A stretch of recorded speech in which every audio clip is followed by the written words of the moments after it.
The Disney Renaissance is defined as the period from 1989 to 1999, during which Walt Disney Animation Studios returned to producing critically and commercially successful animated films that are mostly based on well-known stories, much as the studio did during the era of Walt Disney during the 1930s to 1960s. And if you ask me, the long-term success of this renaissance were the tone and characters of these films. There's a reason why people still rewatch these films, why they introduce their kids to it. It's not just because these films look amazing or because the story is engaging, it's because the general public still loves Hercules, Hades, Simba, Mufasa, Scar, Mulan, Mushu, Ursula, Sebastian, Belle, and the Beast. And yeah, I guess Ariel's a little problematic.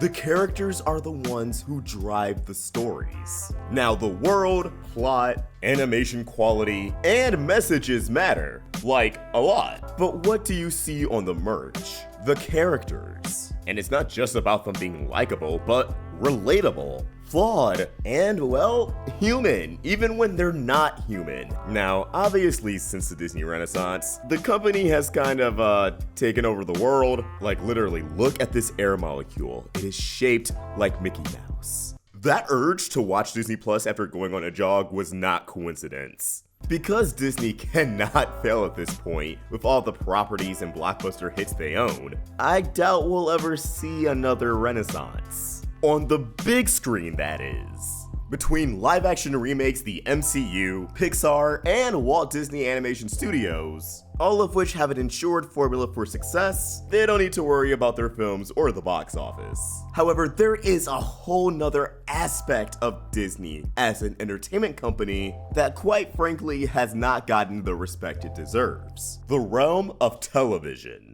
Specifically, Disney television animation.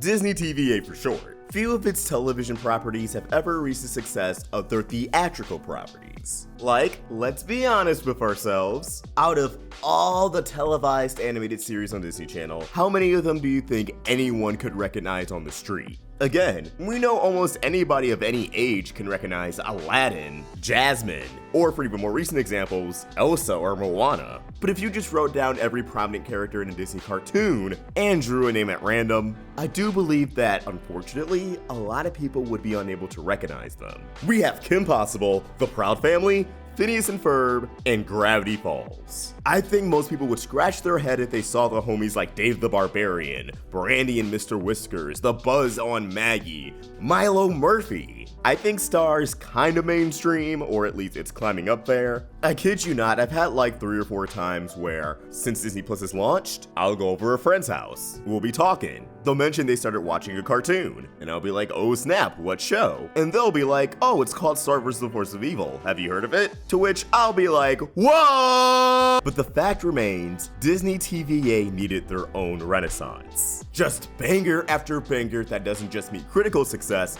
but commercial success. Shows and characters who can elevate into a household name. And it wasn't until a couple of days ago where I realized we actually are finally in the middle of one. It's been kinda scary for television in recent years, and of course everything has been horrifying for everyone this year. But I feel as if, above anything else, I was really worried about animation networks. You know the big 3, Cartoon Network, Nickelodeon, and Disney Channel. But let's tack on Disney XD to that last one. And I think a bulk of my concern stemmed from the fact that a lot of these networks did not have a multitude of shows that appeal to a wide audience. It is easier than ever to identify when a show is popular. We have the internet. And the shows that seem to be the most popular are the ones that attract not just a child demographic, but a teen and young adult demographic to boot. Cartoon Network had Adventure Time, regular shows, Steven Universe, and Gumball, but now it feels like they really just have Craig of the Creek, Mau Mau. The rest either aren't direct Cartoon Network originals or are struggling to gain attention. And I think that is because, at large, these shows struggle to appeal to a large demographic.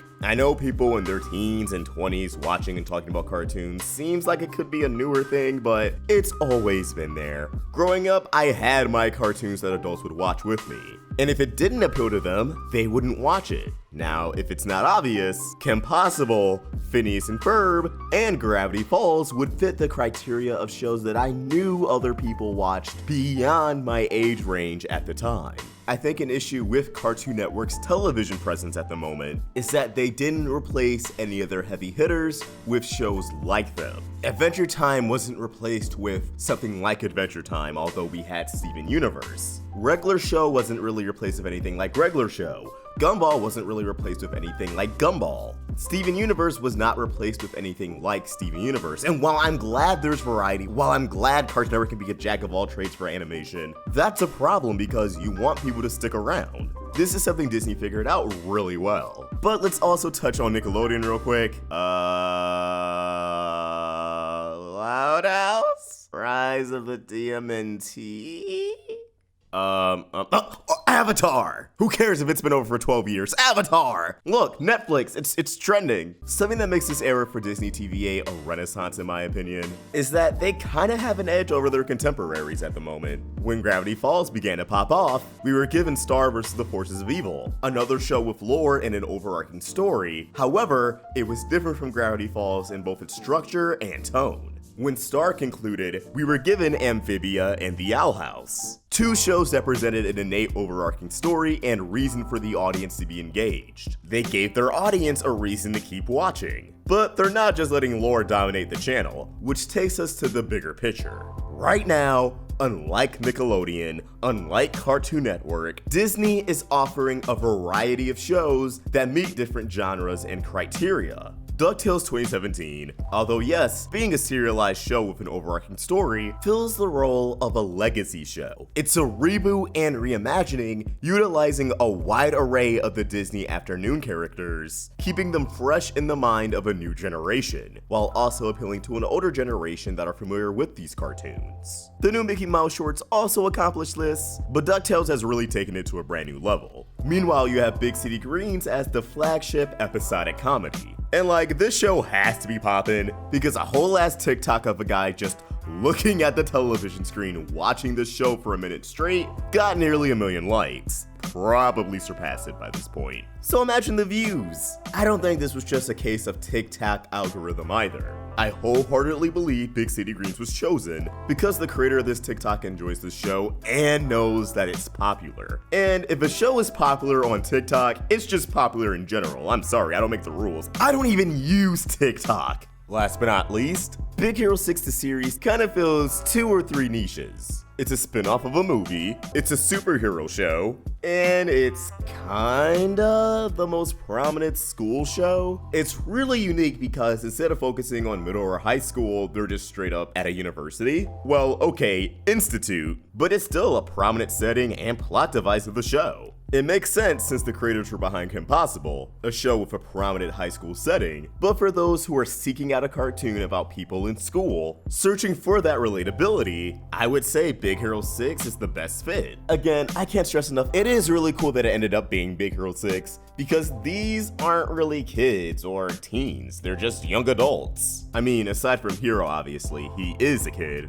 But that one detail, alongside being based off a movie, allows the show to appeal to a wider audience than if they were actually in middle school or high school. It naturally enables more mature storytelling. Now, later episodes of The Owl House are inevitably going to fill the high school quota as well, due to natural story purposes. But you guys get the idea. Whereas other studios and networks have variety in terms of just what the shows are about and those cast of characters, Disney TVA's variety goes a step further, providing a variety of who these shows are for, and it's all wrapped in that typical Disney bow. Great stories, great music, if television budget allows, great animation. I already went in my spiel about Western Sakuga, and bringing this video full circle, great characters. All of these shows are character driven, and all of these characters, much like the Disney Renaissance, are diverse. The Owl House gives us a lead who wants to break the mold, doing her very best to fit into a place where she feels as if she belongs, trying to become a witch despite not actually being a witch. Not only is that a badass motivation for our lead character, but the fact that she is a Hispanic teenage girl is incredible, because I know there are girls and boys out there who never had a main character of a Disney series look like them. The same thing goes for Ann and Amphibia. It was vital to Matt Brawley that he told this story of a Thai American girl. Ann is a character that feels very real to me because of where she comes from and what has happened to her to influence her character. Having to unlearn her warped view of friendship that was only instilled from peer pressure and manipulation. But we also have the opportunity to genuinely explore the characters that taught her that warped view. We get to engage ourselves on all of their journeys. Big City Greens is a show with a lot of heart that you can tell would not work at all as a serialized story because their adventures get to write from a multitude of everyday instances from the creators and team that make up the show. It's actually pretty refreshing watching this show. This country family interacting with those in the big city. The trials and tribulations that accompany that. With Big Hero 6 the series, these characters are role models. No matter how you slice it, there are kids out there watching Big Hero 6 the series who are growing not just a love for animation, but science and technology. These characters stand out just as much as the most popular Disney Channel animated series. And I didn't realize how attached I was to these characters until very recently when Disney Channel released an Amphibia chibi short, which as a whole encapsulates everything great about this era of Disney TVA and why I consider it a renaissance all on its own. Disney knows what the kids of today are into, and that includes anime. Yet the gimmick of these shorts, as there's also a Big Hero 6 one, and I assume eventually we're gonna get the Owl House, Big City Greens, etc., isn't just, whoa, look at us, we're hip, we also like anime. But these shorts are entirely character driven. It's Disney acknowledging how great these characters are and putting in the extra mile to create an atmosphere on the network where we get to spend a little bit more time of these characters beyond their episodes, keeping them alive beyond a hiatus, and making it clear that these shows are important to Disney. It's another to build an atmosphere around them. The network putting in effort and showing they care not only gratifies the efforts of the studio, but gratifies the investment of the audience. It builds up investment while simultaneously paying it off. And while I'm singing the praises, I love that these shows are finally airing on a weekly normal schedule. Like, we're supposed to get news on Amphibia Season 2 soon, and if that does air weekly, I don't know, I might shed actual tears. Weekly scheduling just goes such a long way in engaging the audience and building up an audience. Burning off episodes in a month, people are only going to talk about it for a month. Prolonging a season, airing it weekly from 3 to 6 months, every week, people are talking about those shows. I'm glad Disney wisened up. But I've been talking for way too long. Just know when the Owl House and Amphibia do return, hopefully next month, we will be rolling out content. These shows and characters are memorable. They're engaging. They build an atmosphere. And I think Disney is taking the proper precautions to ensure that they remain successful and linger in the general public's mind for a very long time. With hit after hit, banger after banger, this is the new Renaissance. Overall, my thesis is as such. We're in a new Disney Renaissance. One not for its films, but for the television side of things, where they're making strides in an attempt to make the shows and characters of today just as engaging and recognizable as those we see on the big screen, creating a catalog of shows that appeal to different kind of animation fans, and providing children with enough content to figure out what kind of stories and media they enjoy. Shows with diverse characters from different backgrounds and walks of life, having their culture integrated into the stories told without detracting from what makes these characters appealing and relatable to a broader audience. With the atmosphere of things such as the chibi shorts and Disney Plus housing these shows after a season finishes airing on television, there's a more conscious effort than before to ensure the mainstream can commit these characters to memory. We still have The Mandalorian and MCU shows coming later this year. Disney Plus is not done picking up steam yet, so by extension, I don't believe these shows are either. Please, stream these shows if you do have Disney Plus or Disney Now. Engage yourself with these worlds and stories. If you want my opinion, not a single one of these shows fail to entertain me. They all knock it out of the park. I've said it in my previous video, and I'll say it again. Animation is power, and this decade will change everything the mainstream thinks they know about animation. the way they look at it. And I'm happy to say,